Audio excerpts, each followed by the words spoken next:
Buenos días, buenas tardes o buenas noches, no importa dónde, cuándo o a qué hora estás escuchando esto, lo importante es que lo estás escuchando.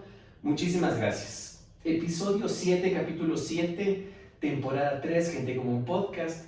Y vamos a empezar este capítulo. Bueno, todos ustedes saben que nos hemos enfocado muchísimo en la parte del liderazgo en esta temporada. Y en este momento yo tengo un doble agradecimiento. El primer agradecimiento es, bueno, vamos a hacer un contexto pequeño.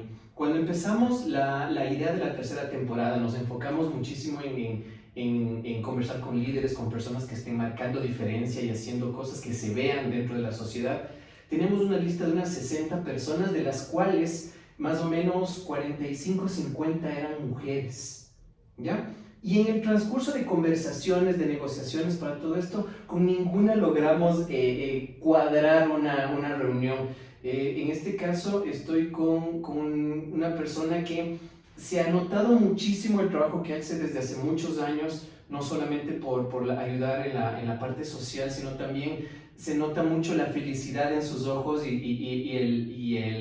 ese ánimo por vivir, que eso también contamina a la gente y eso también ayuda y eso también es parte de un líder, el mostrarse tal cual como es y el ser una persona que realmente te abre las puertas no solamente de su casa, sino de su vida.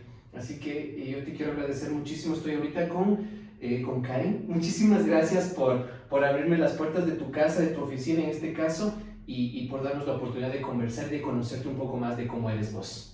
Encantado de ser parte de este podcast. Muchísimas gracias, Karen. Bueno, como estaba hablando este antecedente, eres la primera mujer que nos aceptó que nos aceptó directamente, porque ya hubo un acercamiento, todo, pero el resto de personas, el resto de mujeres, sí como que se portaron ahí un poquito divas y todo el asunto, y para nosotros sí fue bastante, nos puso entre la espada y la pared.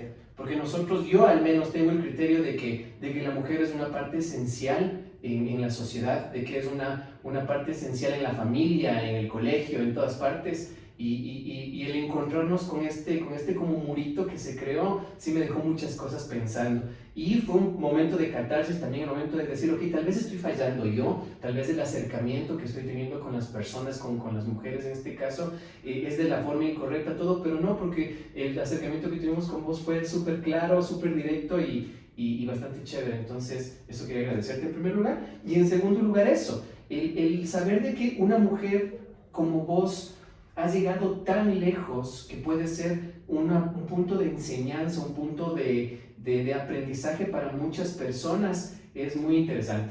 Y a eso iba el poder conversar con vos, el saber, el poder entender cómo es que vos llegaste a donde estás ahora. Bueno, realmente no sé dónde estoy ahora, ¿Ya? pero creo que sé que estoy donde tengo que estar. Y bueno, creo que llegar aquí ha sido parte de muchas oportunidades de aprender de los errores. Creo que eso es lo más importante y de humanizarnos más. Humanizarnos. ¿A qué te refieres con humanizarnos? Porque creo que hoy en día tanto, ahí sí lo voy a decir, tanto hombres, mujeres, en general, todos hemos perdido algo muy importante que se llama empatía. Entonces, creo que a veces es necesario darnos un baño de humanización para darnos cuenta de lo que nos está faltando en nuestro entorno y es volver a nuestras raíces, volver a saber qué es lo que necesitamos y qué es lo que necesita la gente de nosotros. Vos inicias tu fundación Juntos por Ecuador. Ese es uno de los proyectos tuyos más fuertes, ¿no es cierto? O sea, haces muchas cosas en tu diario, pero la fundación es uno de los que ha marcado muchísimo, no solamente a tu persona, sino a toda la sociedad. Cuando vos empiezas esta fundación Juntos por Ecuador, ¿qué se te viene a la cabeza? O sea, en el 2016 que empieza todo esto, ¿cómo fue tu línea de pensamiento de decir, ok, este es el camino correcto, esto es lo que tengo que hacer? La falta de empatía. Justo en el año 2016 fue el terremoto que azotó la costa ecuatoriana. Y no sé si recuerdan, era el mes de abril, 16 de abril, y lamentablemente no nos dimos cuenta de la magnitud del evento. Y estando en la casa, realmente muchas veces nosotros nos quejamos por pequeñas cosas que o no tenemos o queremos más. Y sin embargo, en ese momento darte cuenta que había gente que lo perdió absolutamente todo. Y cuando lo digo todo, es que perdieron a sus familias, es que perdieron sus hogares, perdieron sus negocios, perdieron las pocas pertenencias que tenían, se encontraban a la intemperie, en medio de una conmoción demasiado fuerte. Me hizo reaccionar en el sentido de que no me podía quedar impávida en la casa. No me podía quedar impávida viendo todo el dolor que tenían nuestros hermanos, porque al final todos somos uno. Y eso me llevó a colocar un hashtag en Facebook que decía Juntos por Ecuador. ¿Vos creaste eso? O sea, eso se te vino a tu cabeza, eso fue así, fue algo innato en vos. En efecto, entonces hice una publicación donde decía hashtag Juntos por Ecuador, buscando personas que quieran ayudarme primero a realizar una avanzada al lugar donde había ocurrido el epicentro e identificar en ese momento qué necesidades existían para saber de qué forma podíamos nosotros aliviar esas cargas. Y así nació Juntos por Ecuador. No me esperé que tantas personas respondieran ante este pedido y que tantos corazones solidarios se unieran.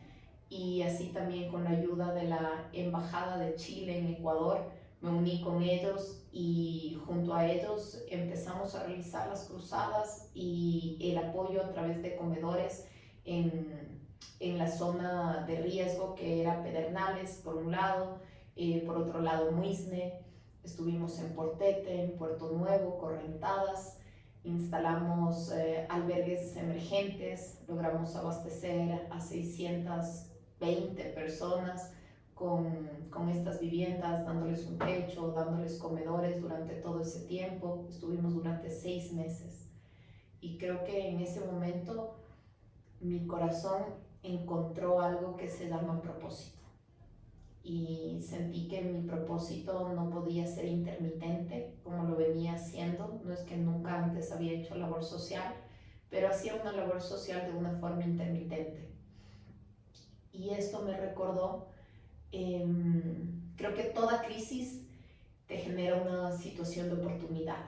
Y creo que estas crisis también nos recuerdan a nosotros que tenemos que ser más humanos, más empáticos, y que desde nuestras trincheras podemos lograr un cambio. Antes dices que antes hacías labor social, todo. Antes, cuando hacías labor social intermitente, como vos le planteas ahorita, ya tenías un conocimiento de cómo armar todo lo que acabas de decir, un grupo de avanzada, los conocimientos de los comedores, ¿sabías cómo hacer eso? No, hasta el día de hoy puedo decir que todavía no acabo de conocer muchas cosas que debería conocer, pero no, en ese momento solamente son las cosas que por sentido común se me vinieron a la mente. ¿Por qué? Porque muchas veces nosotros pensamos en cuáles son nuestras necesidades, pero no logramos visualizar las necesidades, y para que la ayuda fuese efectiva, lo que nosotros queríamos hacer es una avanzada, y también para no poner en riesgo al resto de personas que nos iban a ayudar en las avanzadas médicas que también tuvimos. Entonces esa fue la razón por la cual se me ocurrió realizar una avanzada previa para ver en qué situación se encontraba la gente y cómo podíamos ayudar de una forma efectiva. Ya, ok. Cuando vos estuviste a cargo ya de toda esta gente, de todo este proyecto, ya encontraste los caminos, encontraste los nexos, las personas, todo esto, ¿cuánto te costó liderar esto? Creo que nada te cuesta.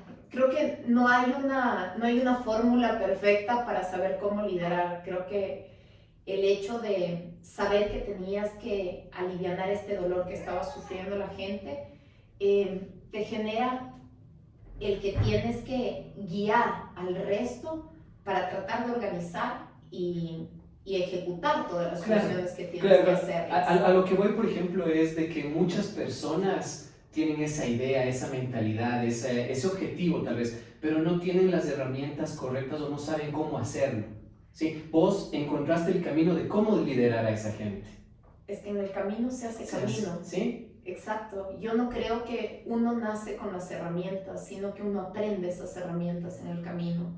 Y yo creo que cada una de las herramientas que he aprendido en el camino y sobre todo en diferentes crisis que ha atendido la fundación, porque en ese entonces era un hashtag, no era una fundación, pero luego me doy cuenta cuando hacíamos temas de construcción, no sabía enlucir paredes, no sabía preparar cemento, no sabía cómo funcionaba el ripio, el polvo azul, y lo aprendes, pero lo aprendes por una necesidad latente. Y cuando ves que la gente encuentra un propósito en lo que está haciendo, tú lo que puedes hacer es liderar ese propósito, ser un instrumento para guiarlos. Pero sin conocer sin conocer realmente cómo se hacen, cómo, cuándo, dónde, o sea, todo a la perfección, no. Creo que en el camino uno va obteniendo esas herramientas, y más aún si quieres y tienes esa pasión por hacer las cosas. Antes de todo esto de la Fundación Juntos por Ecuador, ¿qué otros proyectos has liderado vos? Creo que realmente desde pequeña he tratado de liderar equipos, entonces ya sea a nivel de que estábamos en el colegio y ver consejo estudiantil, entonces querer ser parte de la presidenta del consejo estudiantil para hacer algo en pro de todos los alumnos, tratar de en el trabajo liderar un equipo que se enfoque en las personas, que tenga una perspectiva súper clara en valores. A nivel de hogar, tal vez también ser la mejor hermana mayor que podía tener mi hermana, porque solo somos dos hermanas.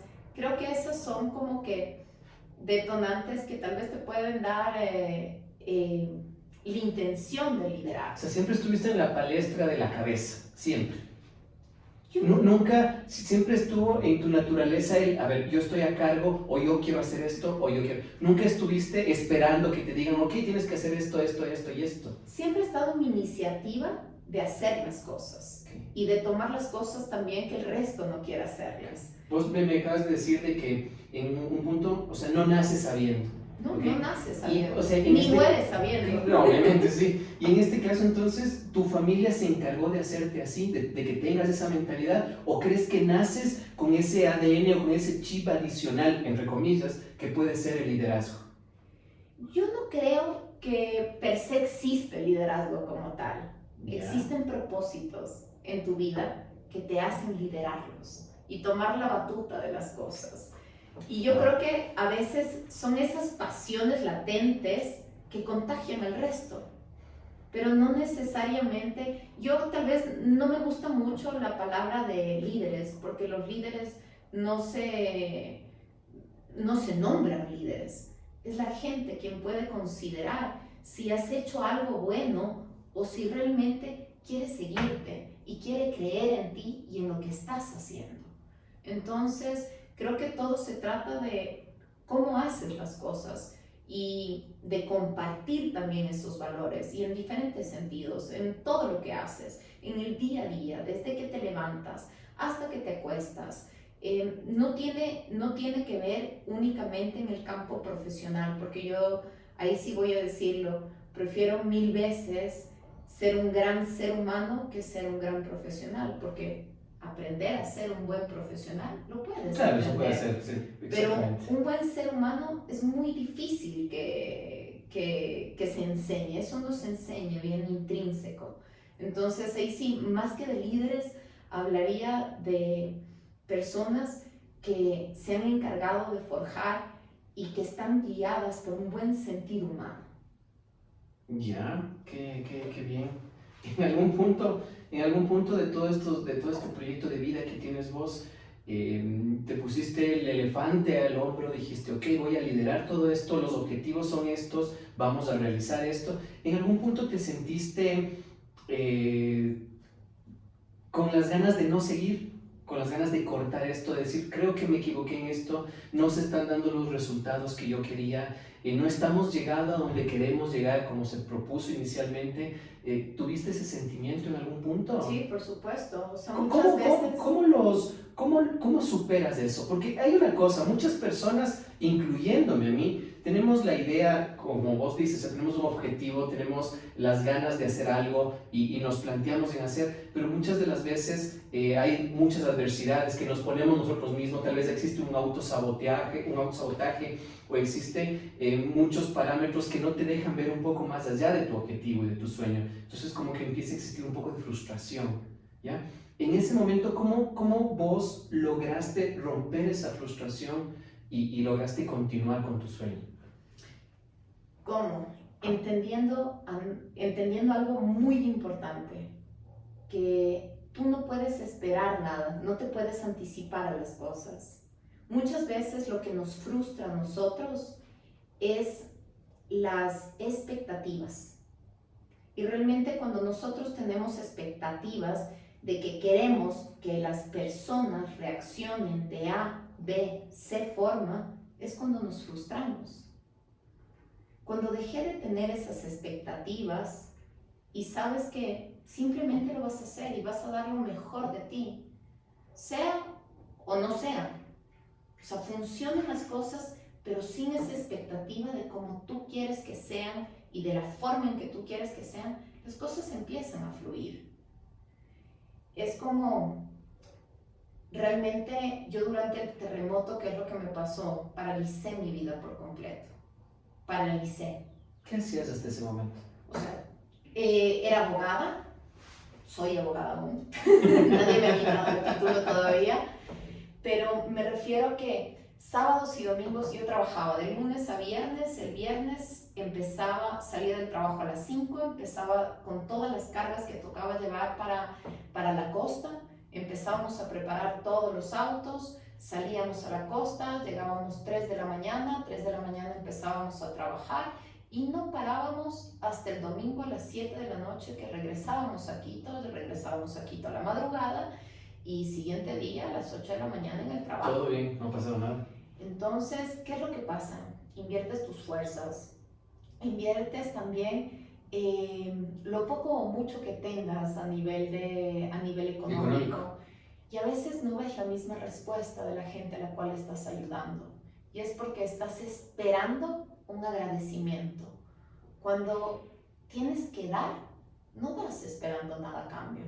Mi problema fue esperar mucho de la gente, cuando lo que tenía que hacer es dejar ese hito externo de esperar algo a cambio y solamente enfocarme a que mi propósito era dar, independientemente en cómo reaccione la gente o cómo tome la gente esta oportunidad o herramientas que se les estaba entregando, porque luego con ellos iniciamos negocios de reactivación económica, que dices, estoy dando tanto y estoy arando en el mar, pero sin embargo, no importa, o sea, diste lo que tenías que dar.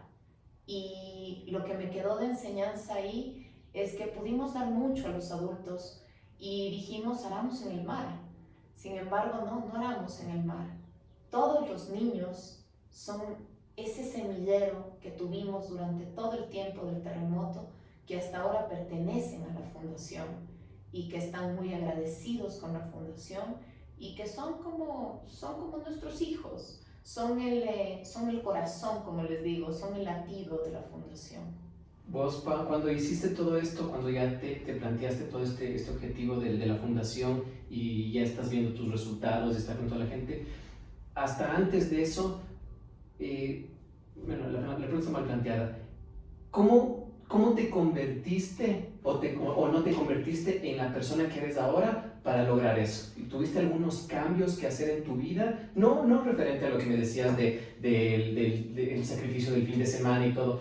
Tu forma de pensar, tu línea de pensamiento, la forma en la que veías las cosas antes a las que ves ahora, ¿tuvieron un cambio? Sí, y creo que ese cambio se ha dado recientemente. Yo he sido muy dada a entregarme en cuerpo, alma, mente, completamente al proyecto y a veces qué es lo que genera que tú no estés bien y empecé a tener problemas de salud. Y cuando me di cuenta de esto, de que tenía problemas de salud, mientras estaba dando tanto, dices, no, mientras en casa todo está bien. O sea, Dios dice, cuídate y te cuidaré. O sea, lo más importante es cuidar de ti mismo. Y creo que llegué a una trilogía perfecta, que era cuidar de mí, de mi mente, de mi cuerpo, de mi corazón. Y solamente ahí entendí que solo puedo dar estando yo bien. Y que lamentablemente a veces encontramos muchas necesidades en la vida y queremos abarcar todas ellas. Me creí en algún momento en una situación de salvadora del mundo. Uno no puede salvar el mundo. Antes de salvar el mundo tienes que salvarte a ti mismo. Y tuve que realmente delimitar cuál era mi trinchera. Y desde mi trinchera empezar de poquito a poquito, producir pequeños cambios y sí, preocuparme un poco más de mí. Aparte de la Karen de antes, entender que muchas veces no te van a agradecer de todo lo que hagas. Y por eso lo que tiene que nacer de ti es simplemente dar sin expectativas de nada. Y en general en la vida, no ser de expectativas. Claro, y el cambio es tuyo, ¿no? No es tanto en que consigas el objetivo o el sueño, sino en la persona que te convertiste para conseguirlo. Más o menos va por ahí el asunto. O sea, tuviste un cambio vos, un cambio interno, te diste cuenta de las cosas, ayudaste, todo. Esto de no crearnos expectativas, eso sí creo que debería ser una materia en cualquier carrera universitaria. Porque todos en la universidad o donde estudias, todo, siempre te indican cómo tienes que llegar a un sueño y ese sueño a veces se frustra justamente por eso, porque nos creamos muchas expectativas.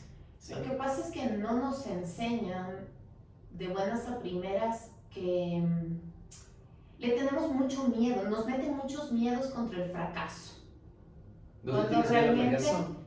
Hoy en día no le tengo miedo a fracasar, más bien eso es lo que más te tiembla. O sea, si fracasaste una vez, te levantas. La segunda vez ya te levantas con más fuerza, la tercera vez ya estás curtido. Pero el fracaso también viene, el fracaso no solamente es el fracaso en un proyecto, un objetivo, el fracaso también viene de la parte económica, el fracaso viene de la parte moral, de la parte sentimental. De la parte emocional. Claro. Por eso mismo te digo, o sea, hoy en día yo creo que siempre había dicho que mi mayor miedo era el miedo al fracaso sentimental, al fracaso laboral, pero cuando sueltas los miedos, o sea, tener miedo no está mal, mientras ese miedo te debe incomodarte, hacer cosas que no estén bajo tu confort, pero tenerle miedo al fracaso estaba mal. El tener miedo a fracasar, que es lo que todo el mundo nos dice, es el principal error. Cuando está bien fracasar, sino que todos lo tildamos el fracaso como que es algo tenaz, claro, con lo que no puedes lidiar, con lo que no puedes estar, con lo que nunca te puede pasar, porque si no eres un fracasado. Exactamente. O sea, estás tildado como el fracasado. Creo que el término fracaso, así como vos le planteas del fracasado, lo engrandecemos mucho. O sea, el hecho de que nos digan que somos unos fracasados es una cosa, pero el que haya fracasado un proyecto no es exactamente lo mismo. O sea, puede ser la misma palabra, puede tener la misma conjugación, pero internamente no es lo mismo. Es que imagínate, si me dices, has fracasado en el amor. Ok, fracasé el amor, pero probé el amor. O lo que fracasé en el amor me llevó a conocer el amor. Fracasaste en tu proyecto. Sí, pero lo intenté, tú quisiste. Yo por lo menos fracasé, ahora sé cómo tengo que hacerlo bien. Y capaz que fracaso de nuevo. Pero voy a tener todas esas lecciones aprendidas que necesito para construir y reconstruirme. ¿Vos crees en la suerte? Creo que parte de suerte, sí. Yo creo que sí, todos nos llevamos un porcentaje de suerte. Todos llevamos en la vida un porcentaje de suerte. Imagínate a todos esos cantantes, ¿no es cierto? ¿Qué es lo que pasa? Michael Bublé. Michael Bublé cantaba en bares, en restaurantes, realmente no había sido visto por las personas correctas, pero tuvo suerte. Lo escucharon en un bar y lo contrataron para tocar en un evento especial donde, por suerte, estuvo un productor. Entonces eso sí es un ingrediente de suerte. ¿Por qué? Porque la habilidad la tenía, siempre la tuvo, pero no tuvo la suerte o la oportunidad de ser visto por la persona correcta. Y creo que la suerte es un comodín que te bota Dios en tu momento de vida. Sí, yo creo que podría ser un comodín que te bota Dios, pero más allá de la suerte, yo creo que hay mucha gente que tiene mucha suerte. Hay mucha gente que tiene mucha suerte y otros que van a decir, no, que poca suerte tengo. Entonces, y eso se escucha más. Y que realmente todo me sale mal y todo. Pero creo que cuando uno está abierto, atrae cosas. Y cuando estás vibrando en cierta sintonía, tú puedes atraer a la suerte. Así como que cuando vibras en otra sintonía, atraes cosas malas que te pasan. Entonces, cuando estás en un vibrato bajo, algo pasa. Y tienes que no preocuparte por lo que pasó, sino entender qué es lo que pasó y qué es lo que está atrás de lo que pasó. Wow, es una enseñanza, cada vez que dices algo es una enseñanza grande.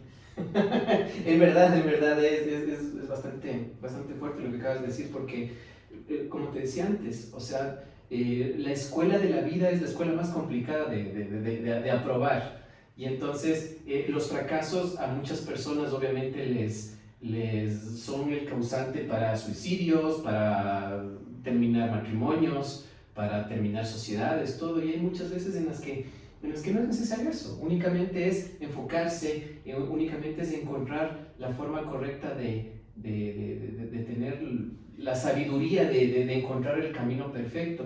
Vos, en el caso de tu sabiduría, de todo lo que has aprendido en todo este proceso de vida que has tenido,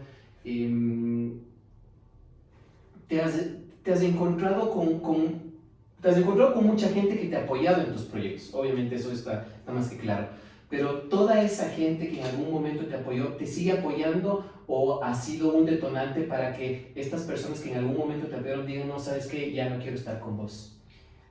No, yo creo que durante todo el camino, todo el mundo también se cansa en este camino, porque lo que yo digo, es un camino bastante duro.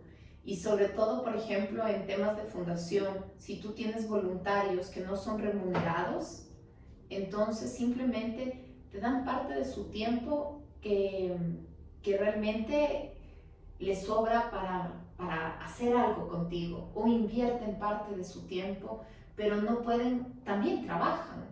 Entonces, es súper dura la labor del día a día en la fundación. ¿Cómo enrolas vos a la gente? Yo no enrolo, la gente se enrola. Es lo que digo, la gente se enrola. O sea, el tema de voluntariado en la fundación es una fundación que está completamente abierta para todo el mundo. Todo el que quiera ser parte de esta familia, todo el que quiera ayudar, todo el que quiera alivianar cargas, el que quiera encontrar también un propósito de cambiar vidas, y sobre todo quien tenga amor es bienvenido para la fundación. No todos van a permanecer en el tiempo, pero cada uno de ellos ha dado su parte más esencial en el momento adecuado. Así que yo creo que nunca se han ido. ¿Por qué? Porque parte de ese amor con el que hicieron las cosas se ha quedado, y por eso es que perdura también la fundación. Has tenido muchas satisfacciones en tus proyectos, en la fundación, en todo, pero me imagino también que has de haber tenido momentos complicados, momentos difíciles. ¿Cuál es el precio que has pagado por esto? Porque, o sea, es una cosa de vida, el hecho de que o hago algo bien o hago algo mal y hay un precio que pagar. El precio que pagar es el dolor. ¿Y por qué te digo del dolor? Porque en la fundación nosotros trabajamos mucho con adultos mayores, personas con discapacidad que se encuentran en abandono, que se encuentran, que mueren muchas veces por inanición, es decir, que no tienen alimentos, que ganan menos de 40 centavos al día. Y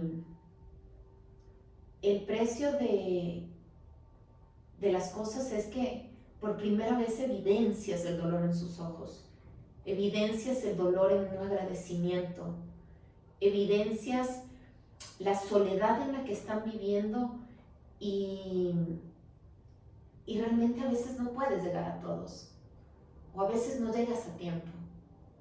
Y creo que el costo más grande es el costo más grande de la vida de alguien. En la pandemia, por ejemplo, siempre hablo de las banderas blancas. Las banderas blancas antes, en las épocas de la guerra, significaban la paz. En la época de la pandemia, las banderas blancas significaban el hambre. Claro. Y muerte. Y tú acudías a todas esas banderas blancas para ayudarlos, pero habían tantas que no alcanzabas a llegar. Y era tan poca la empatía de la gente que tampoco lograbas tener todos los alimentos para llegar a todos. Entonces priorizabas casos. Llegamos a algunos casos donde llegamos lamentablemente muy tarde y murieron de inanición. Y a veces uno pasa a ser esto un tema personal. Y creo que ese es un gran error que hasta ahora no lo he podido trabajar ni lo manejo de una forma correcta, porque no me perdono que alguien sufra y nosotros estar en conocimiento de ese sufrimiento y no haber actuado a tiempo. Entonces creo que el peor momento que hemos tenido son esos, y esas han sido las consecuencias de no llegar, de no alcanzar a llegar, de no alcanzar a abastecernos. La empatía, entonces, es todo. La empatía es absolutamente todo y es lo que más nos falta. Es lo que más nos falta. O sea, yo sí, hay algo muy romántico que lo repito siempre, que dice que es increíble lo que todos nosotros podemos lograr en este mundo para todo, con solo un poco de amor. Con solo un poco de amor podemos cambiar vidas. Y eso es lo que deberíamos hacer todos. Con tiempo, que es igual al amor, cambiamos vidas. Pero es ir más allá de ver por ti. Y es ir más allá de entregar lo que te sobra. Es compartir. Compartir. Y eso es lo que no entendemos, que es momento de compartir. Y lamentablemente, yo te digo, la gente que más ha compartido con nosotros, sobre todo cuando más se ha necesitado, para la gente más necesitada, ha sido la gente que menos tiene. Más bien, la empatía de mi círculo de amigos que tengo, que más tienen, que tienen excelentes trabajos, que son exitosos, si eso lo podemos llamar éxito. Claro, si le marcas desde ese punto. Son los que menos están siendo empáticos. Son a los que menos les duele y les importa el dolor ajeno.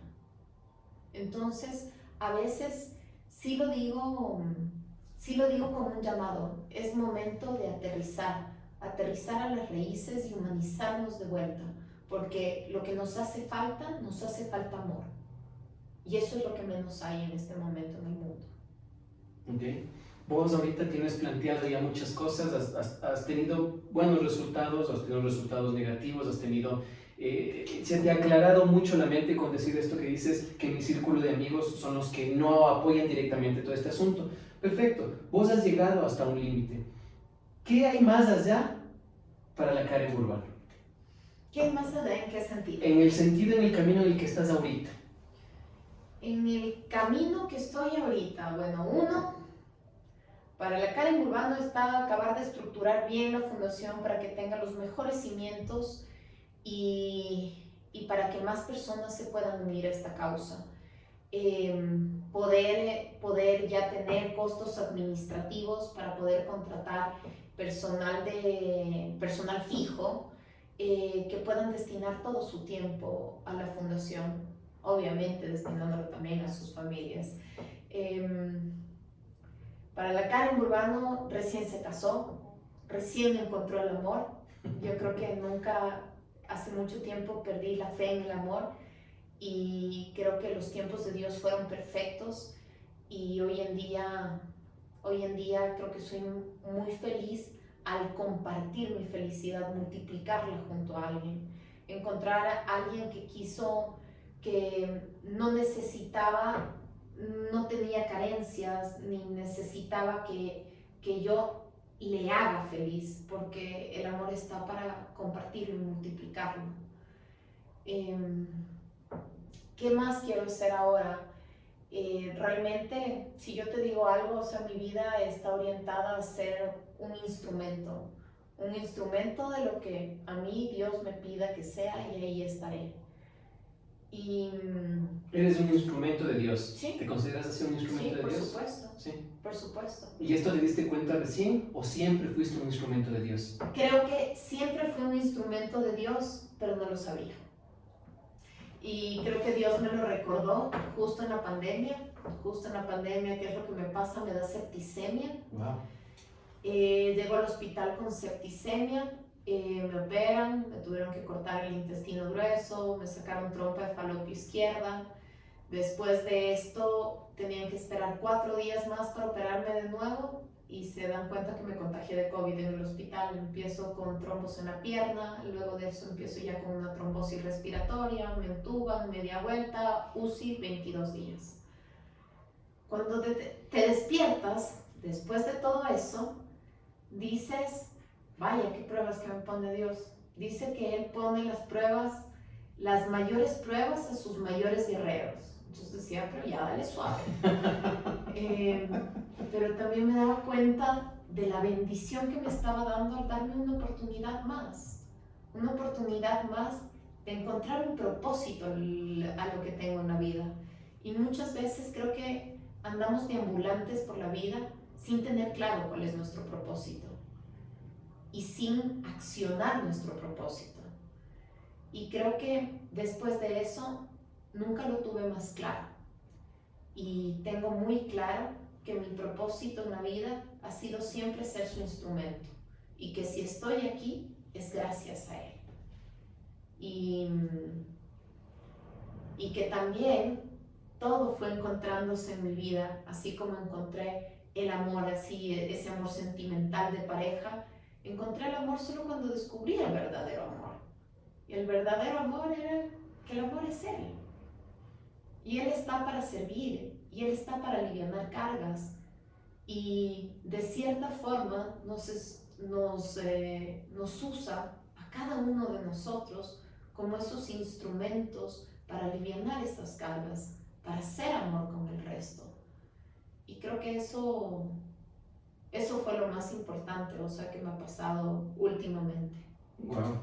Sí, con todo lo que acabas de decir ahorita más, o sea, con estos 37 minutos que estabas hablando, ahora entiendo el por qué no enrolas a la gente, sino se enrolan. Porque realmente tu mirada, tu forma de hablar, tus cosas, estás clarísima en la vida. O sea, qué bueno poder encontrarse en este mundo con personas como vos, en verdad, que te aclaran mucho el panorama con su vida. Y eso es lo que mucha gente necesita. Tal vez no existe empatía en la gente, porque no existen personas como vos que nos hagan ver que existe la empatía, ¿me entiendes? Sabes que muchas veces he dicho algo, a veces siempre repito y digo, a veces he sido muy buena. ¿Por qué? Porque realmente te pasan las cosas malas porque eres buena. Y no es eso. Es que hace falta bondad en este mundo. Entonces, solamente cuando entendemos eso, podemos aterrizar y lo único que podemos hacer es compartir estas pasiones y compartir a su vez también muchos tal vez circunstancias que el resto de gente no las está viendo por A o B razón. Y tal vez también somos instrumentos para que el resto de personas se den cuenta que afuera hay un mundo que no todo el mundo lo ve. Solamente en la ciudad de Quito, mira a tu alrededor y tú dices, aquí, hambre, no hay. Gente que se muere del hambre, no hay. No, sí. Aquí, la mayor causa de mortalidad de adultos mayores es por inanición. Es porque no tuvieron consiguieron alimentos, es porque ganan el día a día, porque ganan 40 centavos, porque sufren de frío y las pocas calorías que ingieren es para provocar calor en sus cuerpos. Entonces a veces es bueno mirar alrededor y darte cuenta del resto de necesidades que hay más allá de las tuyas y de las de tu familia. Porque a la final todos somos hermanos y todos nos necesitamos y todos somos parte de este cambio. La responsabilidad está en nosotros. La responsabilidad no es del gobierno, la responsabilidad no es de un alcalde, de la prefectura, de nada, no. Cada uno desde nuestro metro cuadrado podemos lograr un cambio, sino que no nos hacemos responsables de ese pequeño cambio. A veces también no nos dejamos llevar solamente por nuestro instinto, no escuchamos, no aceptamos el criterio de otra persona, no aceptamos los comentarios de otra persona, y ese egoísmo se mueve a esto que acabas de decir, a que nos faltan muchas de las cosas que nos pueden llegar a ser felices, y me lleva una enseñanza brutal esto de poder ser un instrumento. Yo jamás me había sentido un instrumento, pero créeme que después de que se acabe esto, voy a hacer un scanning de mi vida para ver en qué momento dejé de ser un instrumento, ya sea de Dios, de la vida, del universo, como vos quieras plantearlo. Como todo el mundo lo quiera llamar. Yo lo que digo, para mí no existe una religión. Capaz que mi Dios se llama para ti diferente. Claro, pero la idea es que creemos en alguien. Pero todos creemos en alguien. Y gracias a ese alguien, es ese propósito que va sembrando en ti. Gracias a ese alguien, es esa luz, ese ahínco, o sea, ese ñe que tapa todo. Ese es ese algo. Sí. Ese es ese alguien, no algo. Creo que aparte de empatía, la empatía nacería mucho con un poco de humildad. La humildad también es básica para todo esto. Yo creo que una de las cosas que más luché es el tema de los egos. Porque siempre he separado los dos egos, ¿no es cierto? Tú tienes un ego externo y un ego interno. El ego interno, ese es el que te permite ser el mejor. Ese es el que te permite avanzar, el realmente incomodarte para sacarte de esa zona de confort y ser una mejor versión de ti. El ego externo es esa expectativa de lo que piensa el resto y qué es lo que va a decir por lo que hagas, qué es lo que piensan por lo que tienes, qué es lo que piensan por lo que has logrado. Ese ego externo creo que es innecesario, pero cuán difícil es abandonarlo. Claro. Es lo que yo siempre he dicho, es el avatar con el que estamos viviendo el día a día. Y realmente todos, o sea, mira a tu alrededor, hoy en día, claro, lo que está pasando, o sea, así sean elecciones, o sea, al parecer solo el tiempo de elecciones es tiempo de empatía. Claro, sí, es la primera vez que veo a muchos candidatos saliendo a las calles, ahora sí hablando de las necesidades del pueblo, cuando, ¿qué es lo que ha pasado el resto de años? Porque el resto de años no se han encargado de verificar qué necesidades tienen las personas. Sí. No, ahorita hay una sinvergüencería brutal en ese aspecto. Sí. Lamentablemente sí. Pero bueno. Lo más importante en este momento es que sepamos que existen esas falencias, que podemos hacer algo y que en el camino hay gente con la que nos podemos alinear y podemos encontrar soluciones para esto. Y una de esas personas eres vos. Y yo te quiero agradecer por este tiempo, por todo este espacio, por estas enseñanzas y una vez más por tu sabiduría de saber decir las cosas y de saber llegar a la gente, porque créeme que las personas que van a escuchar esto y nos están viendo, va a haber un cambio en algo. O sea, te digo personalmente, a mí me llegaste full con esto que dices de ser instrumento, no lo había planteado desde ese punto y créeme que para muchas personas va a ser igual. Yo quiero agradecerte, Karen, por tu tiempo y por todo esto. Gracias a ti. Y llegamos, bueno, yo llego bajo el auspicio de Gastón, la fábrica, panadería, restaurante, cafetería y delicatessen, que estamos ubicados en la Valladolid y Málaga, en el sector de la Floresta. Invitaciones Partes, atelier de diseño, Air Siglo XXI, consultorio neumológico y Blues and Love, un estudio de color capilar.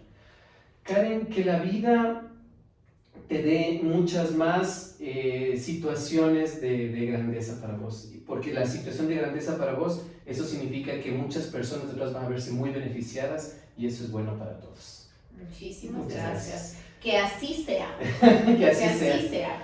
Y a todos ustedes que nos escuchan y nos ven, estén pendientes de los próximos capítulos. Listo. ¿Qué ves que has tenido equipo completo? Sí, me compré los juguetes para esto. Verás, todo empezó yo tuve una crisis emocional fuerte. Entonces mi psicóloga me dice, pues das para mucho, o sea, tienes que hablar, tienes que hacerte ver y todo el asunto. Entonces la idea era escribir un libro. Entonces empecé a escribir todas las memorias, todo, ¿no?